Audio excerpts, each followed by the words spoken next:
आज हम जो बात करने वाले हैं वो आयाम का नाम है स्टोरी, कथा कहानी। कथा कहानी सबको पसंद है? हाँ, सबको पसंद है। पसंद है ऐसा बोल रहे हैं। उसको शुरू करने के लिए पहले हम एक छोटी सी बात को सुनते हैं। एक राजा था और वो राजा, वैसे राजा कैसा होना चाहिए? राजा कैसा होना चाहिए?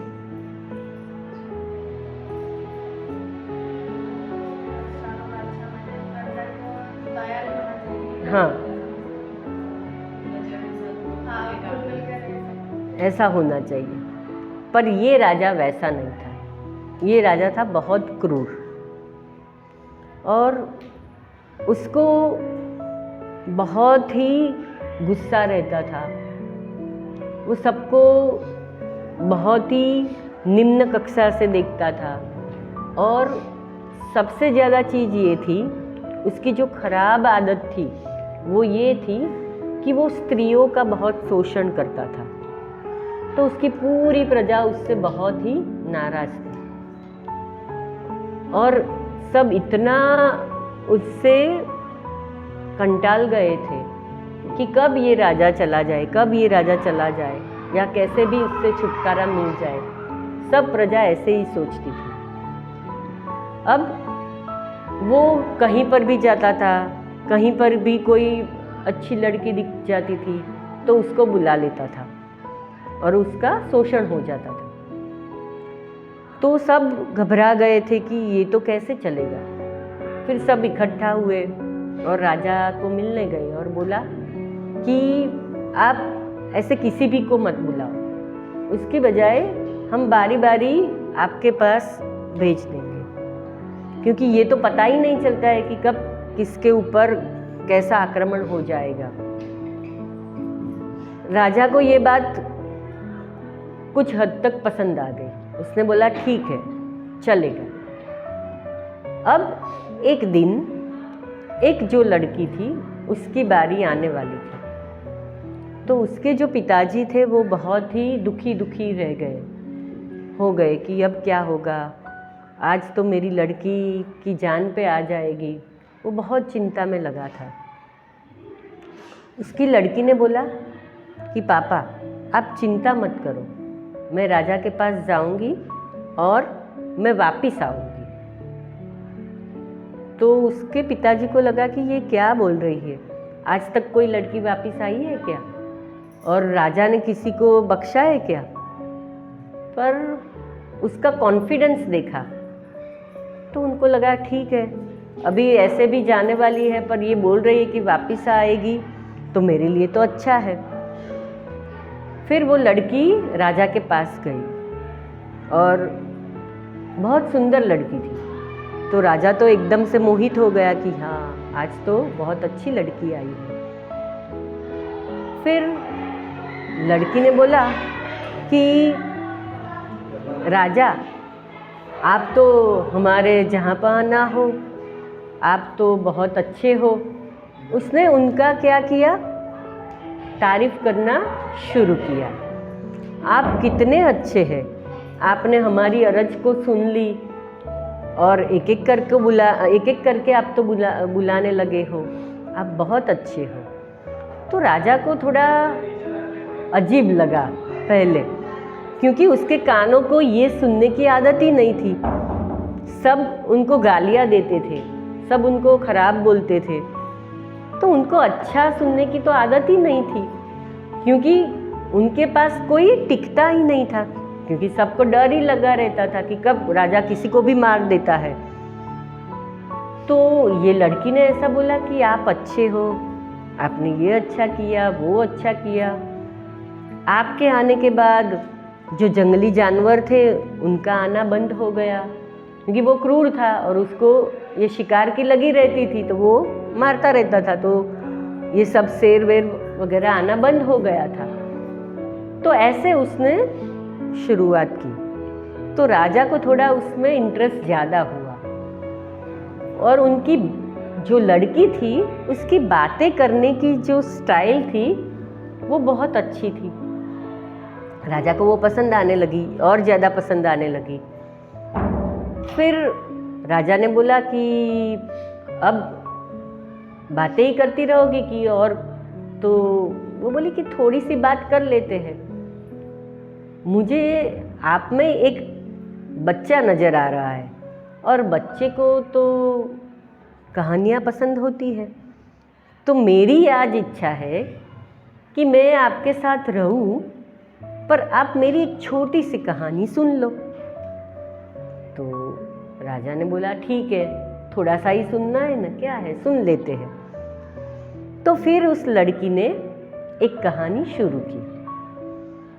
कहानी शुरू की तो राजा को देखा, हाँ राजा को तो इंटरेस्ट बहुत आ रहा है, तो उसने कहानी को थोड़ा सा लंबा किया। राजा को बहुत इंटरेस्ट आने लगा और फिर वो जो लड़की थी उसने जानबूझ के ऐसी एक्टिंग की कि अभी मुझे बहुत नींद आ रही है, अब मुझसे बोला नहीं जा रहा है, मुझे बहुत नींद आ रही है, और ऐसे ऐसे करने लगी। ये उसको तो ड्रामा ही करना था, उसने ड्रामा शुरू किया। फिर राजा को लगा हाँ उसको भी तो नींद आ रही है, तो उसको बोला कि अब आगे की कहानी कब सुनाओगी?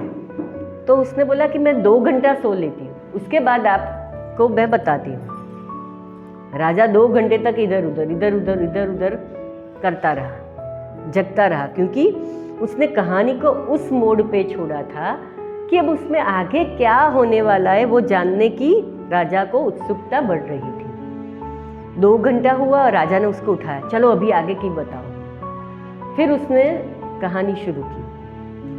फिर थोड़ी सी आगे चली और उसने बोला मुझे तो बहुत भूख लगी है, तो जल्दी जल्दी से खाना मंगवाया। अभी खाने की जो रुचि उसकी थी उसको देख के राजा को भी लगा कि मैं भी थोड़ा सा खा लेता हूँ। उसने भी खाया, पर खाते खाते भी वो ऐसे जता रहा था कि आप बोलो ना, कहानी को बोलो आगे, कहानी को बोलो आगे। तो अभी उसने देखा कि हाँ अब ये राजा कहानी के दौर में आ गया है। ऐसे करते करते पूरा 1 महीना बीता गया और वो लड़की क्या करती थी, कहानियाँ जोड़ती गई। अब राजा पूरे उसके कंट्रोल में आ गया था, क्योंकि उसको कहानी आगे क्या हो रहा है वो जानने में इंटरेस्ट था। 1 महीना हो गया, 1.5 महीना हो गया। अब राजा धीरे धीरे से बदलाव महसूस कर रहा है। जो उनमें बुराइयां थी वो अब जाने लगी है, और अब जो राजा बन रहा है वो क्या बन रहा है, अच्छा इंसान बन रहा है। क्योंकि वो लड़की ने जो जो कहानियाँ बताई उसमें उसने उतनी सारी वैल्यूज़ बताई, और उससे क्या परिवर्तन हो रहा है ये सारी चीज़ें उसने बताई। और ये कहानी का जादू चल गया, और ये कहानी के जादू से वो राजा जो बहुत ही क्रूर था, चलते चलते सबको मारता पीटता था, सब लड़कियों को बुलाता था, वो अब कैसे होने लगा है, अब धीरे धीरे से अच्छा होने लगा है। और 6 महीने के बाद राजा पूरा परिवर्तित हो गया, और जो हमने पहले बोला कि राजा कैसा होना चाहिए वो पूरी डेफिनेशन उसने सीख ली कि राजा कैसा होना चाहिए। राजा दयालु होना चाहिए, प्रामाणिक होना चाहिए, अपनी प्रजा की ओर उसका कर्तव्य होना चाहिए, वो अच्छा इंसान होना चाहिए, वो हर एक का दुख दर्द समझे वैसा होना चाहिए। ये बदलाव 6 महीने की वो लड़की की कहानियों की जादू की वजह से हुआ, और राजा अच्छा इंसान बन गया। अब उसने क्या किया, उसने वो लड़की को प्रपोज किया कि आप मेरी बेगम बनोगी, आप मेरी रानी बनोगी। तो अब क्या दिक्कत है उस लड़की को, उसने बोला हाँ। तो अब राजा एक पारिवारिक जीवन में आ गया और उसको और ज़्यादा समझ में आने लगा कि मेरी प्रजा क्या है। अब उसके पास पावर का जो पावर था वो नहीं था, पर अब दिलों को जीतने वाला पावर उसके पास आ गया था और वो सबसे अच्छा राजा साबित हुआ और सबने खुशियाँ मनाई, मिलजुल के रहने लगे। और हमारी कहानी यहाँ पे खत्म। कहानी में मजा आया? हुआ ना? तो ये क्या चीज़ है?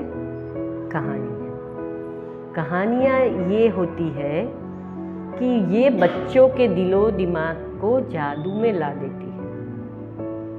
कहानियाँ से हम क्या कुछ नहीं कर सकते हैं। हम जो भी चाहते हैं वो हमारे बच्चों को कहानी के द्वारा करवा सकते हैं। ये कहानियाँ ऐसी है, वो अद्भुत होती है।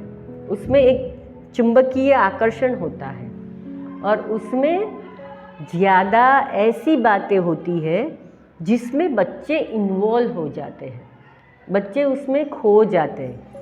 कई बार बच्चे खाना पीना सब छोड़ के कहानी में ही लग जाते हैं।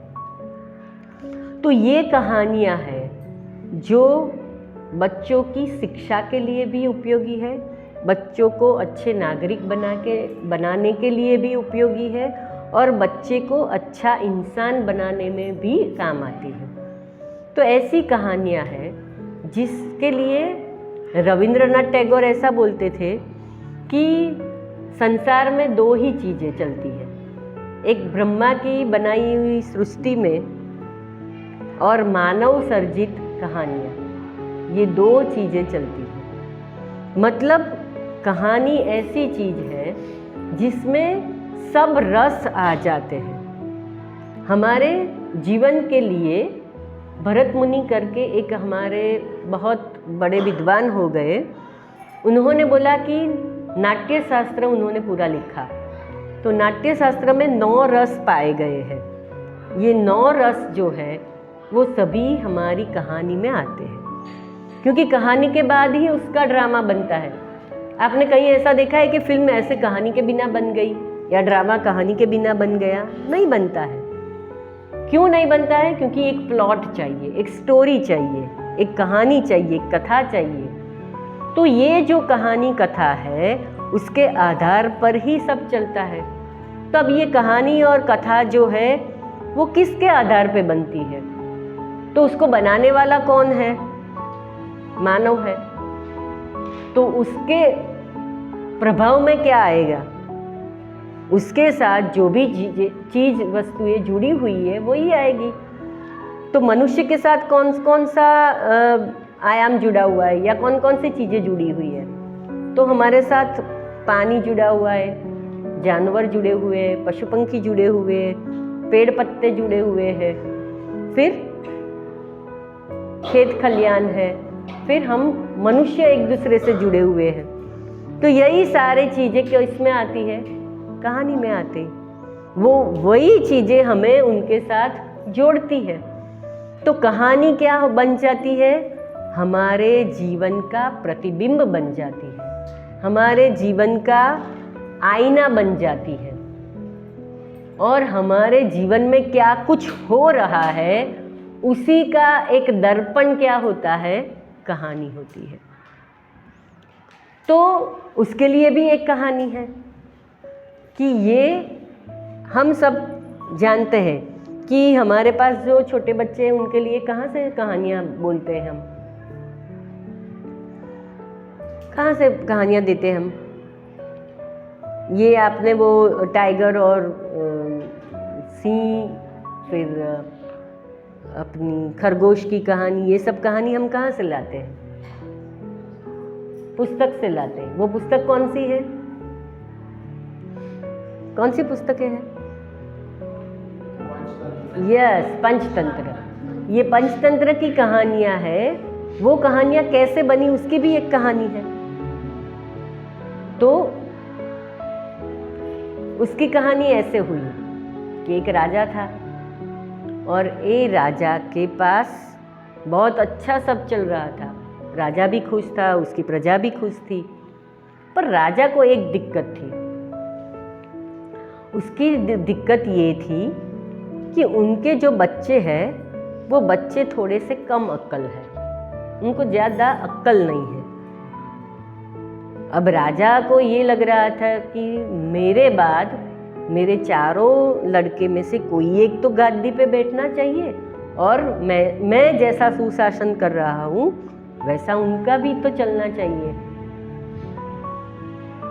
तो अब वो सोच में पड़ गया कि इन कम अक्ल को मैं कैसे बुद्धिमतान बनाऊं और अच्छे से सुशासन के लिए तैयार करूं। तो उनके नगर में एक विष्णु शर्मा जी नाम के बहुत बड़े विद्वान थे। राजा ने उनको बुलवाया और बोला, मेरे बच्चों को आपको पूरी राजनीति सिखानी है, उनको पूरा अर्थव्यवस्था सिखानी है, उनको पूरी दुनिया की समझ आए वैसे बनाना है। देखो मेरे बच्चे मेरे जितने होशियार नहीं हैं, आप ही उनको देख लो कि वो उनमें अकल कितनी है।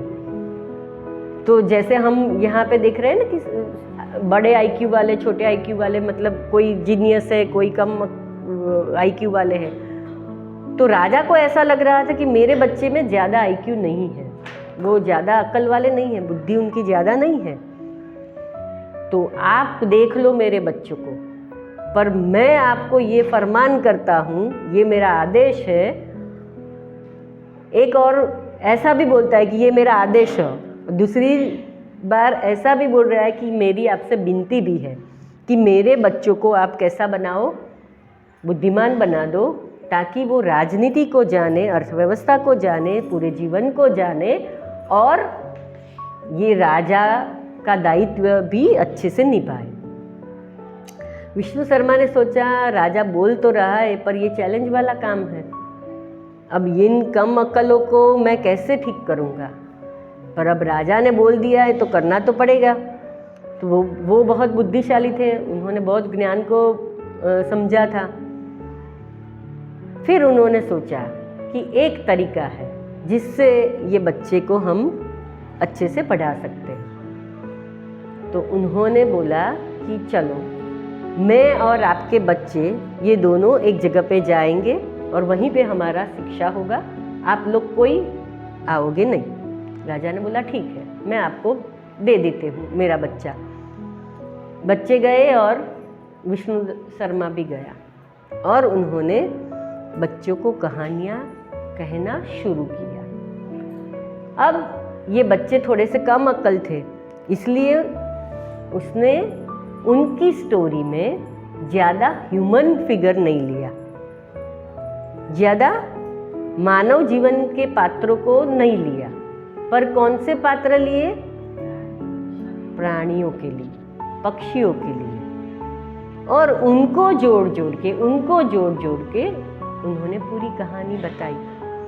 अब ये कहानी में इतना सारा उन्होंने राजनीति का पाठ पढ़ाया, इसलिए आप जब कहानी सुनोगे तो आपको फॉक्स का पात्र हमेशा से कैसा बताया हुआ दिखता है?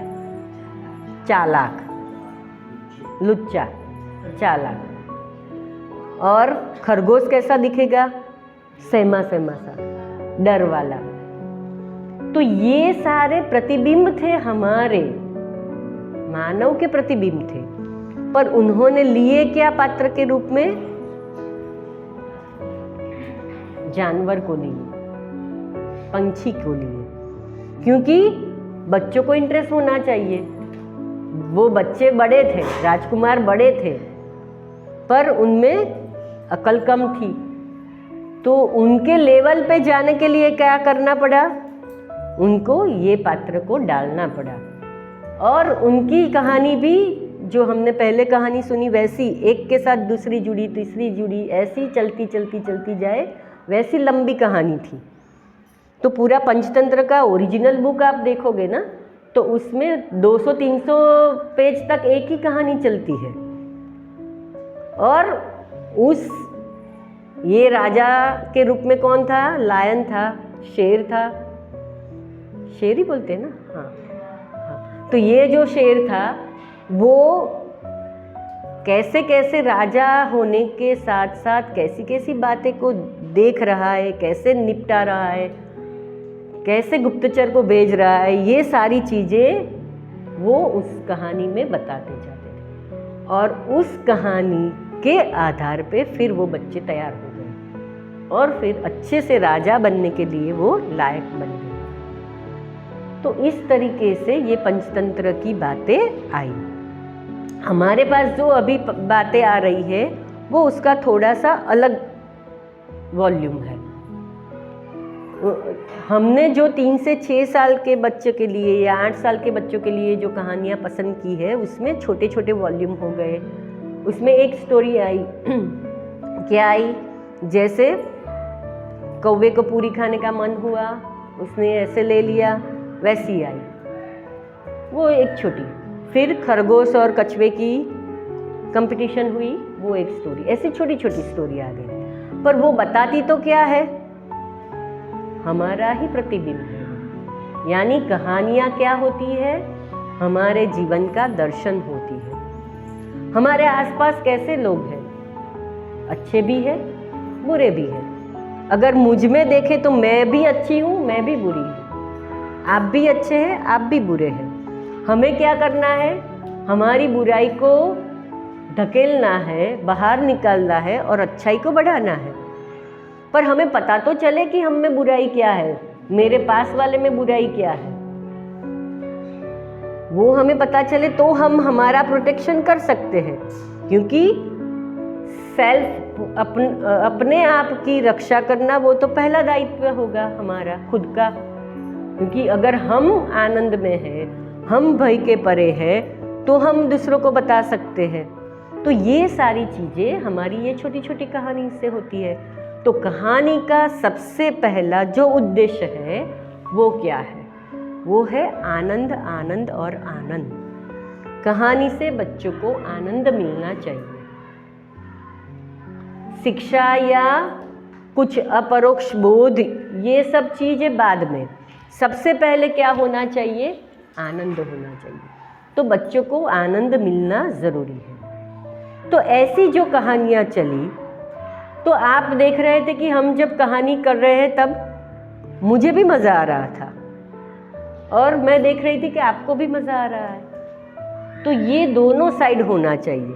जब हम कहानी करते हैं तो हमें भी मज़ा आना चाहिए और बच्चों को भी मज़ा आना चाहिए। यानी कहानी के जो रस है उसमें हमें पूरा पिघल जाना है और बच्चों को भी उस लेवल तक लेके जाना है कि वो भी उसमें इतने सारे घुल मिल जाए कि कहानी का अंत ना हो, वैसा ही चलता रहे।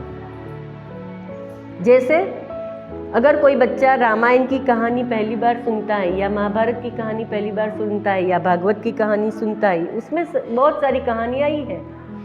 वो हमारे पूर्वजों की, हमारे ऋषि मुनियों की एक रीत थी कि उनको भी हम देखें तो क्या था कि कहानी सबको पसंद है, बच्चों से लेके बूढ़े तक को कहानी पसंद है।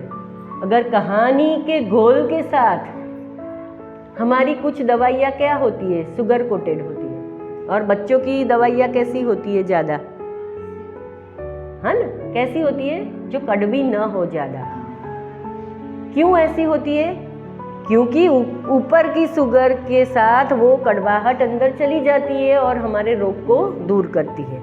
वैसे ये कहानियाँ ऐसी होगी कि जिसके साथ हम हमारे बच्चों का क्या करेंगे, घड़तर करेंगे, उनकी परवरिश करेंगे, उनमें अच्छाई डालेंगे, उनमें हम जो देना चाहते हैं वो दे सकते हैं। जैसे आपने देखा कि शिवाजी की माता जी थी जीजाबाई, उन्होंने क्या बोला था जब वो लोरी सुना रही थी, तब ऐसे बोल रही थी कि आपको पराक्रमी बनना है।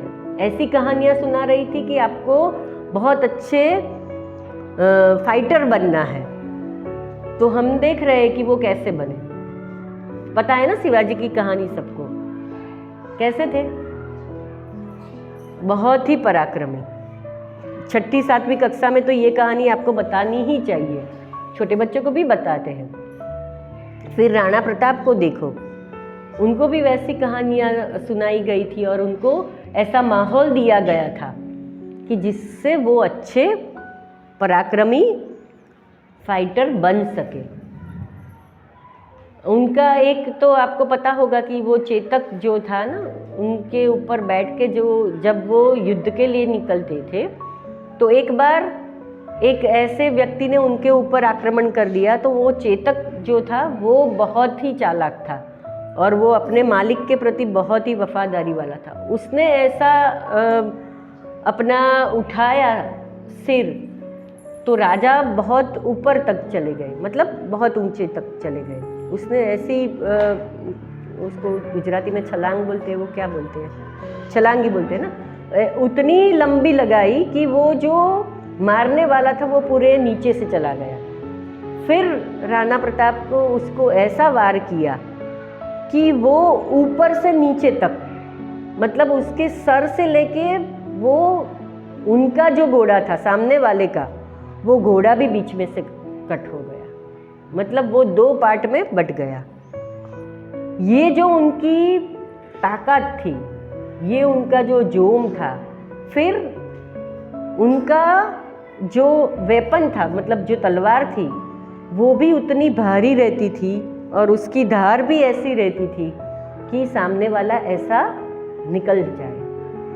पर उसके लिए ये जो जोम भरना होता है वो कैसे होता है, तो वो पहले से बीज में डाला गया है। तो ऐसे बीज भी डालते हैं अगर, क्योंकि हमें ये भय तो है कि अभी संसार में सब जगह पे अच्छाई ही है, ऐसा नहीं है, बुराई भी है।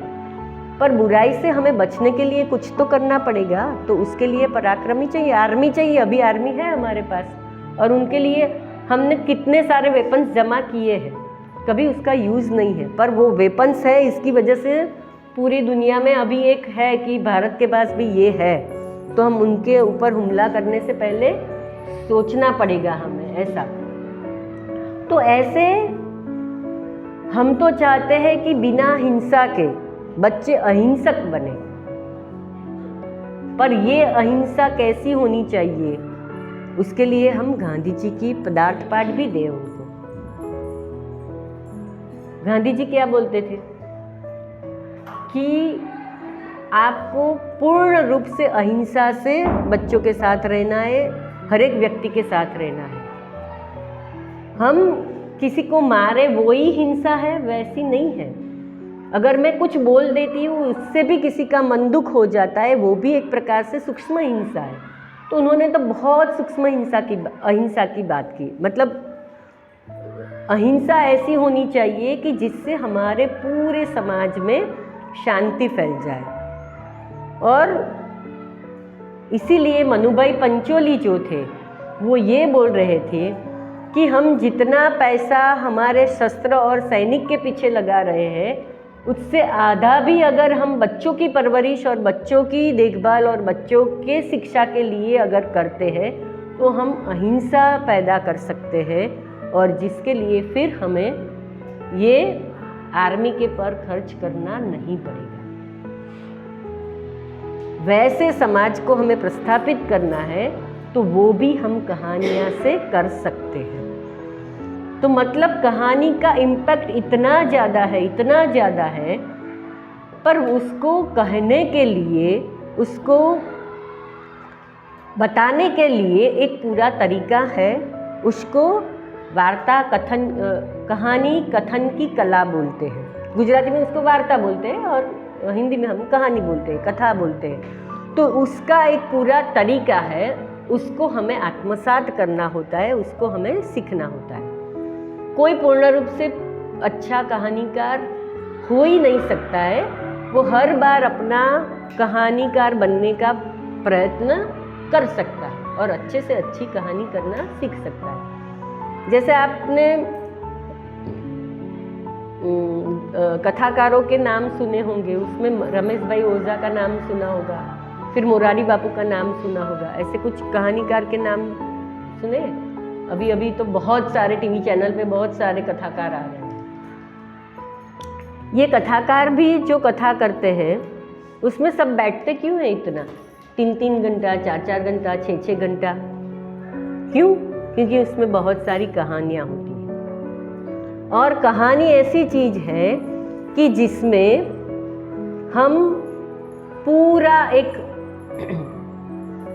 कल्पना चित्र बच्चों के सामने तैयार कर देते हैं। अब जब मैं कहानी आपको बता रही थी तो आपके दिमाग में, आपके दृश्य के आँखों के सामने एक राजा दिखाई दे रहा होगा, है ना? हाँ बोलो बोलो, अब बोलो, आपकी बारी है बोलने की। क्या देखा आपने उस जब मैं कहानी बता रही थी तब?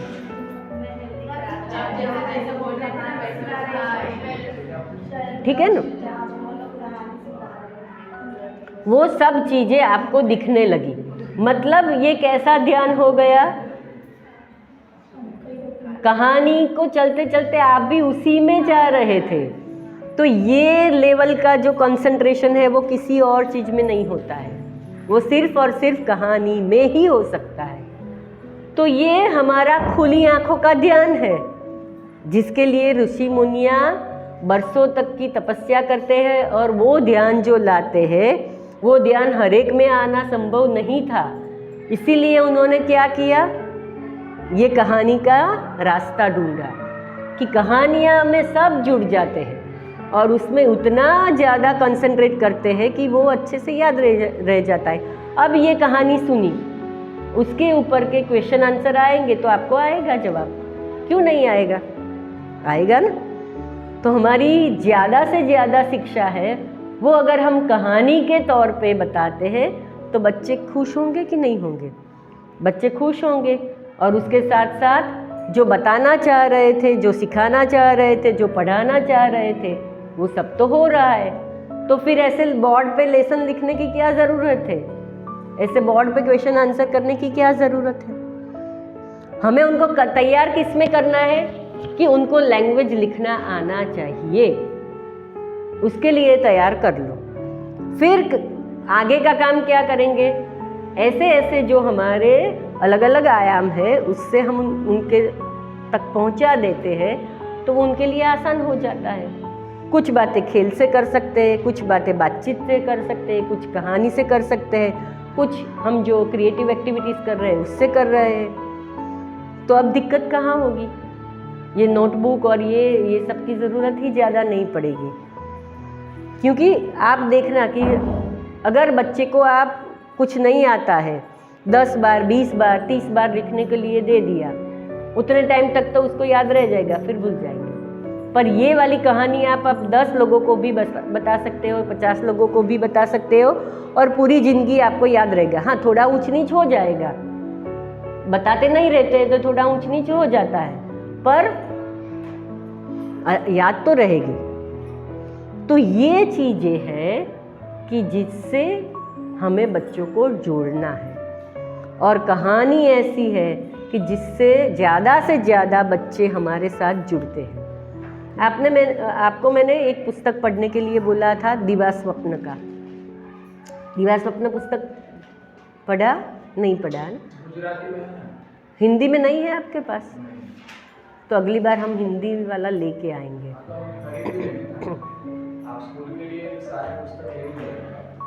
मैं देख लेती हूँ, अगर उनके पास है तो अपना संस्था वसात मत तो नहीं है, देख लेती हूँ कि हिंदी वाला कहाँ से मिलेगा। गुजराती वाला तो मेरे पास भी है, पर हिंदी अभी उसी पे आ रही थी वो कि दिवा स्वप्न जो पुस्तक है वो एक उनका स्वप्न था। हाँ बोलो, कुछ बोलना चाहते हो? तो उनका एक स्वप्न था कि बच्चों की पढ़ाई इस तरीके से होनी चाहिए, और उस स्वप्न को ध्यान में रखते हुए उन्होंने पूरी एक कहानी बनाई और उसका दिवा स्वप्न नाम दिया। और ये पुस्तक पूरा शिक्षा की पेडागोगी को बता रहा है। मतलब ये पुस्तक गिजुबाई को बेस्ट एजुकेशनलिस्ट के रूप में पेश कर रहा है। तो वो पुस्तक आप जरूर पढ़ना। और स्टोरी के लिए, ये कथा के लिए, ये कहानी के लिए उन्होंने एक अलग से पुस्तक लिखा। उसको कथा कहानी का शास्त्र बोलते हैं।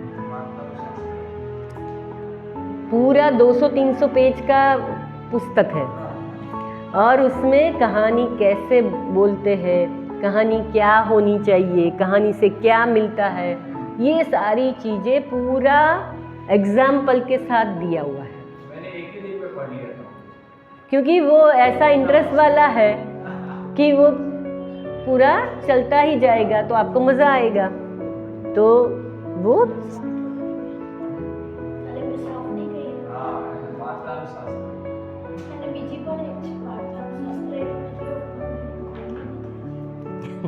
अब खोल लेना अब खोल लेना कई बार जब कोई एक किताब हाथ में आ जाती है ना तो नाचने का मन करता है, गाने का मन करता है। तो ये पुस्तकें ऐसी हैं जो अच्छी तरीके से शिक्षक बनना चाहते हैं उनके लिए ये पूरा उनका सिलेबस है और पूरा उसमें आपको पता चल जाएगा कि हम कैसे शिक्षक हैं और हमें क्या बनना चाहिए, कैसे बनना चाहिए, वो आपको उसमें पूरा दिखाई देगा। तो ये कहानी का जो शास्त्र है उसमें गिजुबाई बताते हैं कि कहानी सुनना, कहानी को बताना, कहानी सुनना बच्चों का जन्मसिद्ध अधिकार है और कहानी को कहना शिक्षक और पेरेंट्स का कर्तव्य है। क्योंकि अगर हम कहानी नहीं सुनाते हैं तो कुछ नहीं है। क्योंकि बच्चों के जीवन में जो रस होना चाहिए, जीवन जीने का जो रस होना चाहिए, वो कहाँ से आता है? कहानी से आता है। इसीलिए कहानी को ज़्यादा से ज़्यादा हमें बच्चों को बतानी चाहिए। पर अब उसके लिए भी कुछ विधान है। जैसे बच्चों को कहानी सुनाते हैं तो क्या मिलता है वो हमने पता कर लिया कि बच्चे को आनंद मिलता है, बच्चे को लैंग्वेज मिलती है, बच्चों का वोकेबलरी बढ़ता है, बच्चों की कल्पना शक्ति बढ़ती है, बच्चों को खुद को समझने की शक्ति बढ़ती है, बच्चों को जीवन मूल्य मिलता है। ये सारी चीज़ें तो बच्चों को कहानी से मिलती है। पर अब ऐसी कहानी है तो कैसी कहानियाँ बच्चों के साथ शेयर की जानी चाहिए या बच्चों को परोसनी चाहिए। तो ये कहानियाँ कैसी होनी चाहिए? तो बच्चों की लेवल की होनी चाहिए, मतलब हर एक आयु की कहानियाँ अलग होनी चाहिए। अब 1 साल के बच्चों के लिए मैं पूरा रामायण लेके बैठ जाऊंगी तो चलेगा? नहीं चलेगा। और हमारे जैसों के लिए 2 मिनट की कहानी चलेगी? नहीं चलेगी। पर अगर 1 साल का बच्चा है तो मैं उसको क्या सुनाऊंगी? आज जानकी जी के घर पे क्या आया? एक छोटा सा कौवा आया और वो का करके जो जानकी जी ने पूरी रखी थी ना वो लेके चला गया। कहानी खत्म। ये उनकी लेवल की कहानी। और हमारे लिए कैसी होगी? अब आप देखो नेटफ्लिक्स पे कौन सी मूवीज़ ज़्यादा, सीरीज़ ज़्यादा चल रही है। अभी क्या हुआ है पता है आपको? 3 घंटे से हमारा मनोरंजन का मन नहीं भर रहा है तो अब हम सीरीज़ पे चले गए हैं। और इसमें ज़्यादा सीरीज़ कौन सी चलती है? साहस वाली, और जिसमें डिटेक्टिव हो और सब ऐसी, ये मर्डर कैसे हुआ, ये मिस्ट्री कैसे हुई, ये सब सस्पेंस थ्रिलर ऐसी चल रही है। वो बिगाड़ भी रही है पर ये चल रही है। क्यों चल रही है? कि सबको ये जीवन में कुछ चाहिए और वो जो चाहिए वो कहीं से मिल नहीं रहा है और उसमें मिल रहा है, इसलिए वो ज़्यादा चल रही है। अभी एक बंदिश बैंडिट करके सीरीज चली थी वो म्यूज़िक के ऊपर। उसमें ज़्यादा कचरा भी डाल दिया है, पर जिनको म्यूज़िक में लगाव है या म्यूज़िक क्या होता है उसको थोड़ा बहुत समझना है तो वो देख सकते हैं। लंबी है और अभी उसकी दूसरी सीज़न आने वाली है 13 तारीख को। तो मैं थोड़ी राह देख के बैठी हूँ कि उसमें आगे क्या चलने वाला है, क्योंकि उसमें म्यूज़िक को बहुत अच्छे से परोसा है। पर म्यूज़िक जैसी जो अपने आत्मा से जुड़ने वाली बातें हैं, उसमें भी पॉलिटिक्स कैसे आता है, वो सारी बातें उसमें डाली है। मुझे उसमें इंटरेस्ट नहीं है, पर उसमें जो राग रागिनी वो लोग लाते हैं और उसको नए ज़माने के साथ कैसे जुड़ रहे हैं, उसमें मेरा इंटरेस्ट है। तो मैं उसकी वजह से बैठी हूँ कि हाँ, मतलब राह देख रही हूँ। तो बच्चों में भी ये होना चाहिए कि वो उसकी राह देखें, उसमें वो जिज्ञासा हो, कि वो जिज्ञासा से वो आगे बढ़े। तो कहानी कैसी होनी चाहिए? एक तो उनकी आयु के हिसाब से होनी चाहिए, फिर उनके इंटरेस्ट किस में है वैसी होनी चाहिए, तीसरा उनमें कुछ जुड़ने का मन हो सके वैसी होनी चाहिए, फिर बच्चों को उसमें से कुछ सीखने को मिलता है वैसी होनी चाहिए, पर सीखने के लिए ही कहानी ऐसा नहीं, सीखने के लिए कहानी वैसा नहीं, पर उसमें से कुछ मिलता है तो ठीक है, ऐसे उस तरीके से। फिर बच्चों को कहानी ऐसी मिलनी चाहिए जिसमें ये खास करके हमारी जो फाउंडेशनल स्टेज वाली उम्र के बच्चे हैं उनके लिए, कि जिसका अंत सुखद हो, मतलब सब खाया पिया राज किया, अच्छा अच्छा अच्छा, उसमें कोई करुणांत न हो, जिसका उसमें अगर पैरट की कहानी है, वो पैरट के ऊपर ही पूरी कहानी चली और पैरट उसका मेन कैरेक्टर था और लास्ट में वो ही चला गया, वैसी दुख वाली कहानी नहीं।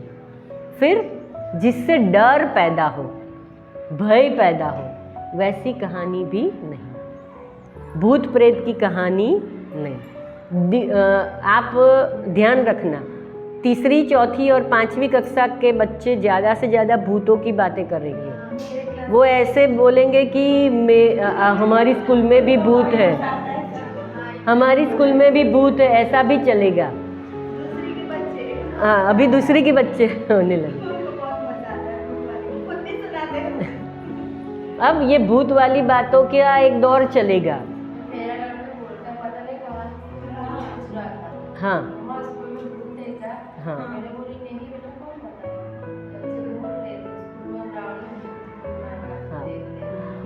तो ये क्या है, उनकी एक जिज्ञासा है और उसके चलते वो लोग ऐसे करते हैं। और कल्पना तो है कहानी में, हाँ, एक चीज़ ऐसी भी ध्यान में रखनी है कि कहानी में किस हद तक कल्पना में ले जाना है वो भी हमें ध्यान में रखना है, नहीं तो फिर सब ऐसे ही हवा में ही रहेंगे, वैसा नहीं है, क्योंकि रियलिटी भी कुछ है।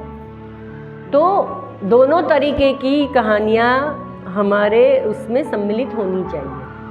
तो ऐसी कहानियाँ हम जब बच्चों को देते हैं कि जिसमें भूत प्रेत नहीं है, अच्छा है, तो उनको लगेगा कि हाँ, समाज में अच्छी चीज़ें होनी चाहिए, अच्छी चीज़ें बननी चाहिए।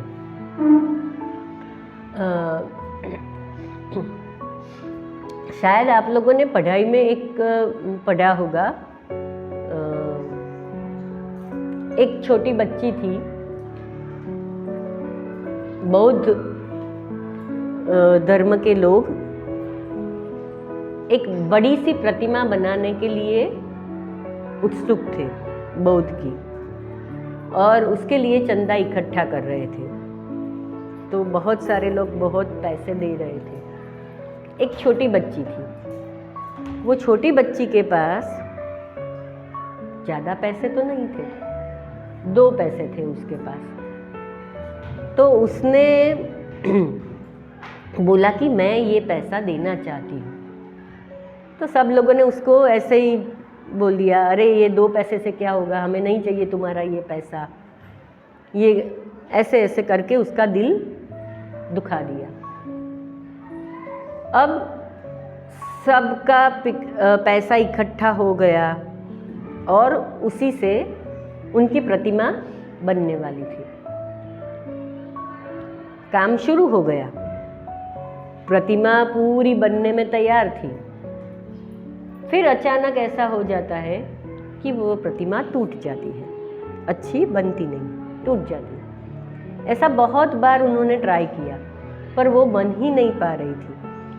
फिर जो बनाने वाले थे, जो उनके लीडर थे, वो एक साधु के पास गए, जो उनके बहुत बड़े माने जाते थे, उनके पास गए और उनको बोला कि हमने सब इकट्ठा कर लिया है, इतनी बार हमने बनाने का प्रयास किया है, फिर भी वो प्रतिमा बन ही नहीं पा रही है। क्या दिक्कत हो रही है, हमें पता नहीं चल रहा है, कृपया आप हमारा मार्गदर्शन कीजिए। फिर उन्होंने बोला कि आपने सबके पैसे को अच्छे से स्वीकार कर लिया था। हाँ, सबने अच्छे से दिया और हमने ले लिया, और उसी के तब वो कॉइन चलते थे, उसी को पिघाल के हमने ये प्रतिमा बनाना शुरू किया। तो बोले नहीं, कुछ तो है ऐसा कुछ कि जिससे बौद्ध का मन दुखी हो गया है और वो नहीं चाहते हैं कि ये प्रतिमा बने। फिर जाके जिसने वो पैसा कलेक्ट कर लिया था वो भी वहाँ पे मौजूद था। उसको एकदम से याद आ गया कि वो एक छोटी बच्ची हमें 2 पैसा देना चाहती थी, उसके पैसे हमने नहीं लिए और उसको खरी खोटी सुनाई। तो उसने बोला हाँ हाँ, एक ऐसा हुआ था कि एक छोटी बच्ची थी, उसने 2 पैसे देने चाहे थे पर नहीं लिए हमने, और उसको हमने तो डांट दिया था, उसको अच्छा नहीं लगा, वो बहुत रोने लगी थी। तो बोले जाओ उसका पैसा लेके आओ। फिर वो लोग उसको ढूंढने लगे कि अब इतनी भीड़ जमा हुई थी, अब वो बच्ची को कैसे ढूंढे। फिर हर जगह पे जाने लगे और पूछने लगे कि कोई छोटी बच्ची है जिसने पैसा देना चाहा था पर नहीं लिया। तो बहुत दिनों के बाद ढूंढने पर वो छोटी लड़की मिली और उसको बोला कि आपके 2 पैसे आप जो देना चाहते थे वो आप दोगे। तो बहुत खुश हो गई, उसने संभाल के रखे थे वो लेके आई, उसको दिया। फिर वो पिघला और उस प्रतिमा में डाला गया और फिर अच्छी वाली बौद्ध की प्रतिमा तैयार हुई। अब देखो, बच्चे अगर ये सुनते हैं तो उनमें कौन सा इम्पैक्ट होगा ना? क्या मॉरल वैल्यूज हम डाल रहे हैं वो हमें पता है। बच्चों को उसमें से क्या लेना है वो उनके ऊपर छोड़ देते हैं। हमें कहानी के लास्ट में बुक में ऐसा लिखा होगा कि सम त्याजम, मतलब अगर स्ट्रेंथ है, यूनिटी है तो स्ट्रेंथ है, ऐसा नीचे लिख के देते हैं। वो हमें बच्चों को बताना नहीं है। बच्चों चलो कहानी में से क्या सीख मिला बोलो आप, वो हमें उनको पूछना नहीं है, कहना नहीं है, क्योंकि ये कहानी से मैं क्या लूँगी वो मेरे ऊपर है। कहानी लिखने वाले ने तो उसका उद्देश्य लिखा है, उसने कुछ सोच के लिखा है, पर वही चीज ये बच्चा लेगा वो नहीं है। क्यों नहीं है? क्योंकि ये कहानी के साथ मैं कैसे जुड़ रही हूँ वो मुझे पता। अगर किसी बच्चे के साथ ऐसा हुआ होगा कि उसने कुछ देना चाहा और किसी ने नहीं लिया, तो उसको तो ये कहानी बहुत हृदय स्पर्शी हो जाएगी, उसको तो बहुत पसंद आएगी। और अगर रो भी देगा या फिर वो भी ऐसा प्रयत्न करेगा कि अगर फ्यूचर में कुछ होता है तो मुझे ये नहीं करना है। तो ये बच्चे पे निर्भर करता है कि वो कहानी में से क्या लेगा, हमें उनको बताना नहीं। तो ये टीचर की पूरी रिस्पॉन्सिबिलिटी होती है कि उसको कैसे बताएं। अब शिक्षक की प्रिपरेशन क्या होनी चाहिए वो एक 5 मिनट के ब्रेक के बाद हम सुनेंगे। तो जिसको पानी पीना है या